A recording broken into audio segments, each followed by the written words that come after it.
نحمدہ ونصلی علی رسولہ کریم اما بعد فاعوذ باللہ من الشیطان الرجیم بسم اللہ الرحمن الرحیم رب اشرح لی صدری ویسر لی امری واحلل عقدۃ من لسانی یفقہوا قولی۔ کسی بھی سفر کی کامیابی کے لیے لازم ہے کہ مسافر کو منزل کا درست شعور ہو اور راہ کا نقشہ اس پر بالکل واضح ہو۔ ہم رمضان کیسے بہترین گزاریں؟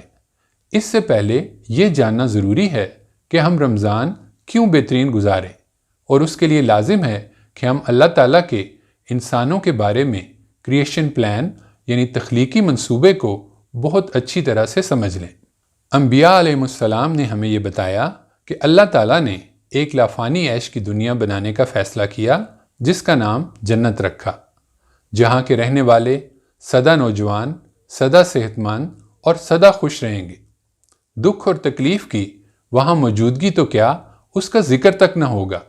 انسان ہمیشہ اس دنیا میں ماضی کے پچھتاووں اور مستقبل کے اندیشوں کے ساتھ زندگی بسر کرتا ہے، لیکن جنت میں ابدی کامیابی پانے کے بعد نہ ماضی کے پچھتاوے ہوں گے اور نہ مستقبل کے اندیشے۔ جنت میں وہ نعمتیں ہوں گی جو کسی انسانی آنکھ نے نہ دیکھی، نہ کسی کان نے سنی اور نہ کسی دل میں ان کا خیال تک گزرا۔ خدا کی یہ دنیا جہاں خوشیوں کے ساتھ غم بھی ہیں اس قدر خوبصورت اور عظیم ہے، تو سوچئے کہ وہ جنت جو خدا کی پسندیدہ ترین جگہ ہے، انبیاء ہزاروں سال سے زمین کے بسنے والوں کو جس کی دعوت دیتے رہے، وہ جنت کس قدر حسین اور دلچسپ ہوگی۔ اللہ تعالیٰ چاہتے تو کوئی بھی مخلوق پیدا کر کے وہاں بسا سکتے تھے، لیکن انہوں نے یہ فیصلہ کیا کہ اس جنت کے رہنے والوں کا انتخاب خالصتاً میرٹ کی بنیاد پر کیا جائے گا۔ اب یہ دنیا امتحان کی جگہ ہے۔ انسان کو توحید، نیکی بدی کا شعور، ارادہ اور اختیار کی قوت اور دیگر بہت سی صلاحیتوں کے ساتھ یہاں بھیجا گیا ہے۔ اب اسے مختلف امتحانات میں ڈال کر آزمایا جا رہا ہے کہ کون خدا کی اس ابدی جنت کا باشندہ بننے کے قابل ہے اور کون ان امتحانات میں ناکام ہو کر جہنم کی ابدی رسوائیوں میں ڈالے جانے کے قابل۔ آئیے یہاں رک کر سائنسدانوں کی دریافت کردہ معلومات کی روشنی میں ایک نظر اس کائنات پر ڈالیں تاکہ ہم یہ جان سکیں کہ ایسی جنت بنانا اس عظیم اور قادر مطلق کے لیے کچھ مشکل نہیں۔ ہم اس کی قوت، علم، قدرت کا ایک ہلکا سا اندازہ کر سکیں۔ ہماری زمین کا ڈائیمیٹر تقریباً 13,000 کلومیٹر ہے۔ اگر 1,000 کلومیٹر فی گھنٹہ کی رفتار سے دنیا کے گرد چکر لگایا جائے تو یہ چکر تقریباً 40 گھنٹوں میں پورا ہوگا۔ سورج کا ڈائیمیٹر تقریباً 14 لاکھ کلومیٹر ہے۔ فرض کیجئے اسی رفتار سے سورج کے گرد ایسا ایک چکر لگایا جائے تو تقریباً آدھا سال درکار ہوگا۔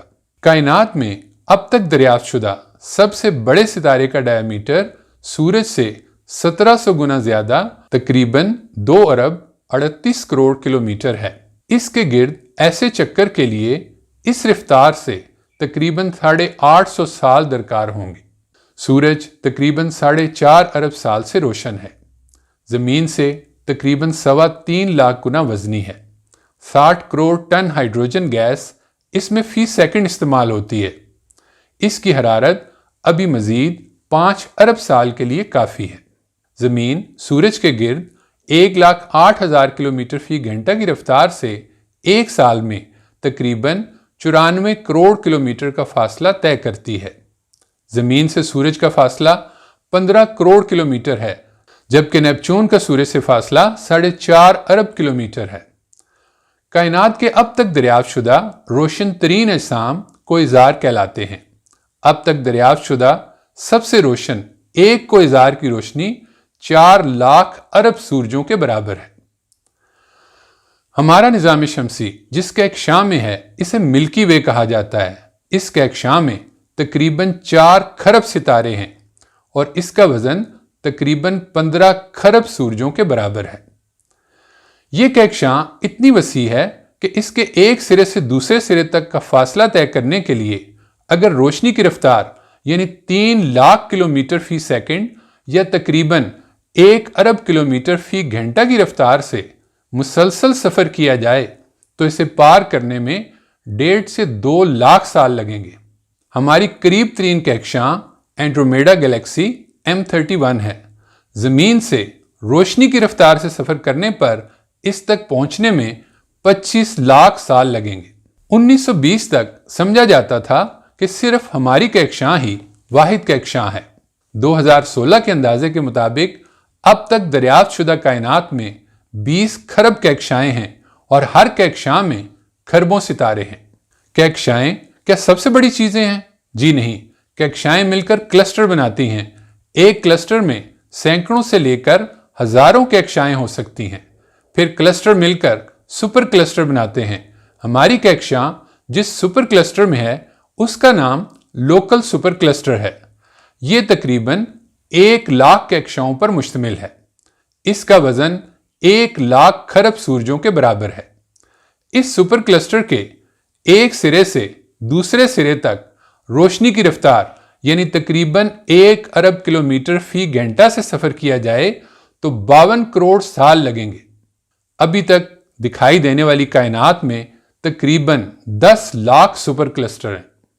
یہ سب حقائق بتا رہے ہیں کہ وہ قادر مطلق عظیم خدا ایسی جنت بنا سکتا ہے، اور اس دنیا کے انسانوں پر ہونے والے مظالم اور ناانصافیوں کی نامکمل کہانیاں یہ تقاضا کر رہی ہیں کہ ایسا ضرور ہونا چاہیے، اور اس نے اپنے انبیاء اور کتابوں کے ذریعے واضح کر دیا کہ ایسا ہو کے رہے گا۔ سوچئے کس قدر عظیم اور شاندار موقع ہم میں سے ہر ایک کو ملا ہے خدا کی ابدی جنت کے ابدی باشندے بننے کا۔ یہ اس قدر حیران کن ہے کہ انسانوں کو لازماً شروع میں اس کا انکار ہی کر دینا چاہیے۔ کوئی اتنا مہربان بھی ہو سکتا ہے؟ نہیں، یہ ممکن نہیں۔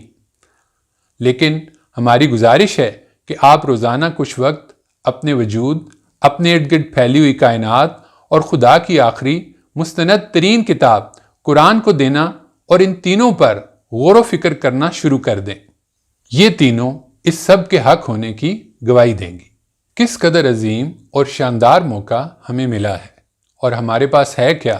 ایک جسم جو خدا ہی کا دیا ہوا ہے اور شعور کی عمر کو پہنچنے کے بعد عموماً 50-60 سال سے زیادہ ہمارا نہیں رہتا، اور معاملہ اتنا غیر یقینی کہ ہم نہیں جانتے کہ اگلے چند گھنٹوں بعد ہم اس دنیا میں ہوں گے یا نہیں۔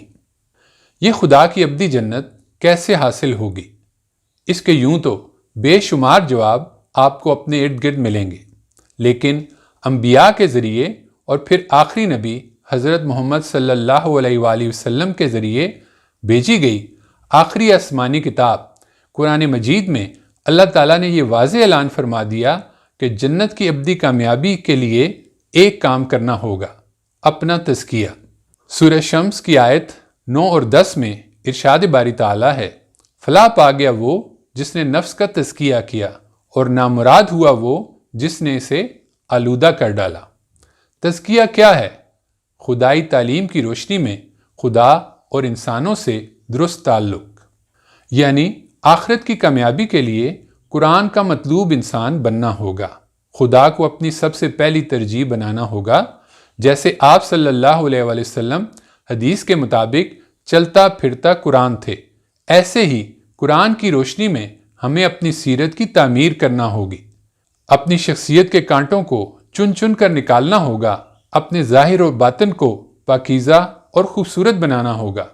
یہ دنیا جہاں عموماً جتنی زیادہ محنت اتنا بڑا انعام کا اصول کار فرما ہے، اس رحمان کی مہربانیوں کا اندازہ نہیں کیا جا سکتا جس نے چند سالوں کی فرما برداری کا نتیجہ لازوال خوشیوں کی صورت میں دینے کا وعدہ کیا، جسے پورا کرنا اپنے ذمے لازم قرار دیا ہے۔ کبھی کبھی تنہائی میں چند لمحے بیٹھ کر سوچئے، اس دنیا میں آنے سے چند لمحے قبل اگر آپ کو کہا جاتا کہ باہر ایک بالکل نئی دنیا آپ کی منتظر ہے، چند فٹ کی اس دنیا سے بالکل مختلف، وہاں محدود جگہ، ایک جیسی خوراک اور یہاں کی نعمتوں کا کیا آپ کوئی ہلکا سا اندازہ بھی کر سکتے تھے؟ پھر سوچئے اپنے آپ کو اس دنیا میں آنے سے پہلے کے اس محدود ماحول میں رکھ کر، کیا آپ یہاں کی وسعتوں، دلچسپیوں، آسائشوں اور امکانات کے بارے میں سوچ سکتے تھے؟ کبھی نہیں۔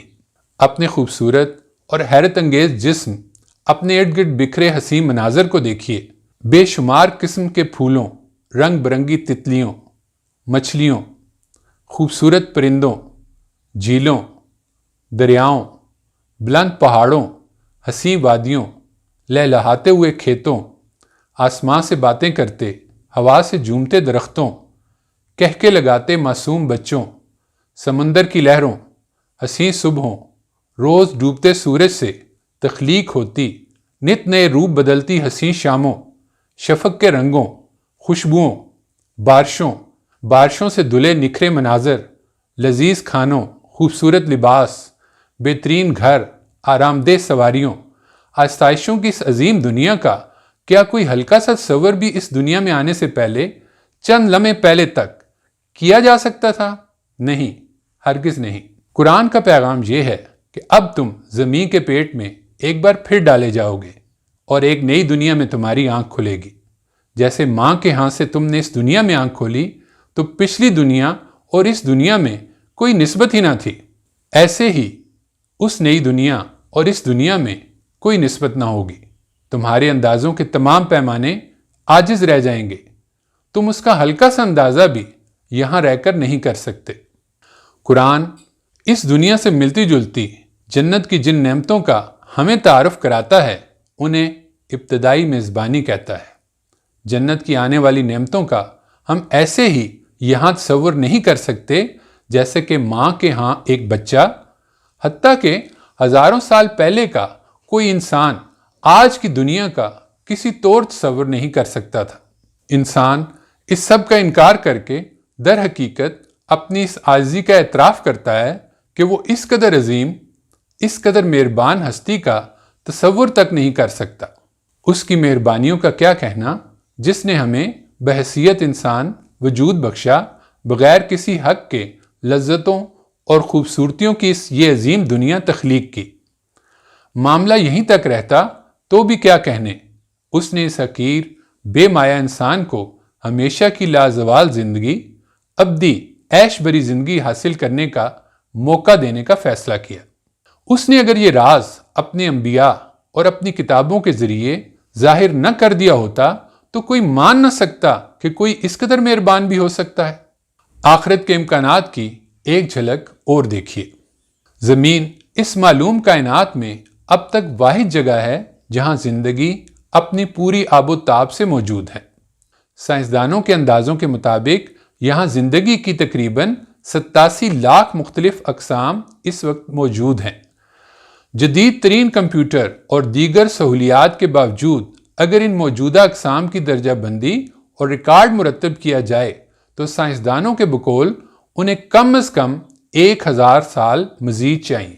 سائنسدانوں کے ہی اندازے کے مطابق 99% اقسام دنیا سے وقت کے ساتھ ختم ہو چکی ہیں۔